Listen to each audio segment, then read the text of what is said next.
तर लातूर जिल्ह्यातल्या 5 बस डेपोमधील कर्मचाऱ्यांनी संप पुकारला आहे। जिल्ह्यातील 2700 एसटी कर्मचारी संपावर उतरलेत।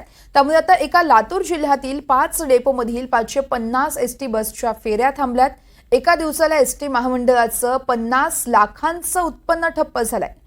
तर ऐन सणासुदीच्या दिवसामध्ये संप पुकारल्यानं गावी जाणाऱ्या प्रवाशांना देखील अनेक अडचणींचा सामना करावा लागतोय। याचाच आढावा घेतलाय आमचे प्रतिनिधी सुनील कांबळे यांनी।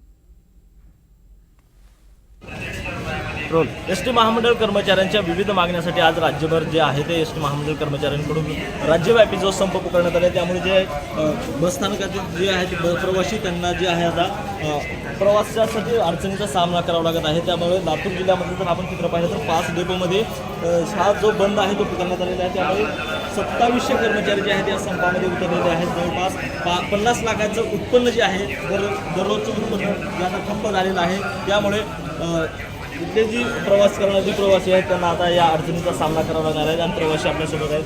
काय सांगाल, आज एसटी पूर्णपणे बंद करण्यात आलं? एसटी नवीन भरतीवाले आम्ही म्हणतो नवीन लेकरं घ्या तर बाकी त्यांना बसू द्या घरी, त्यांचीच कवर वाट बघत बसणार आहोत। त्याच्यासाठी आमच्या नुकसानी करतात जाणारे येणारे बाया पोरी। मला मुद्दा मी एसटी कर्मचारी असं करतात साहेब, त्यांना काहीतरी जाब सरकारने विचारला पाहिजे। आता सणावर गणपती उत्सव आहे, गौरी गणपती आहे, जाण्या येण्याचे प्रवासी असतात। मुद्दाम याच टायमाला तुम्ही संपाचा पुकार कशासाठी करता आणि सर्वसामान्य वेटीत धरायचं काय कारण आहे? तुमचं लढाई जी आहे ते सरकारसोबत आहे, सरकारसोबत तुम्ही लढाई करा ना। सर्वसामान्य वेटीत धरून का परेशानी करता तुम्ही?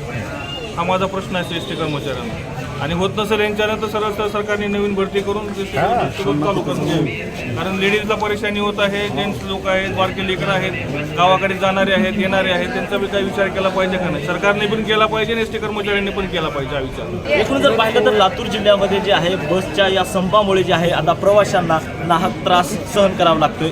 सुनील कांबळे, NDTV मराठी, लातूर।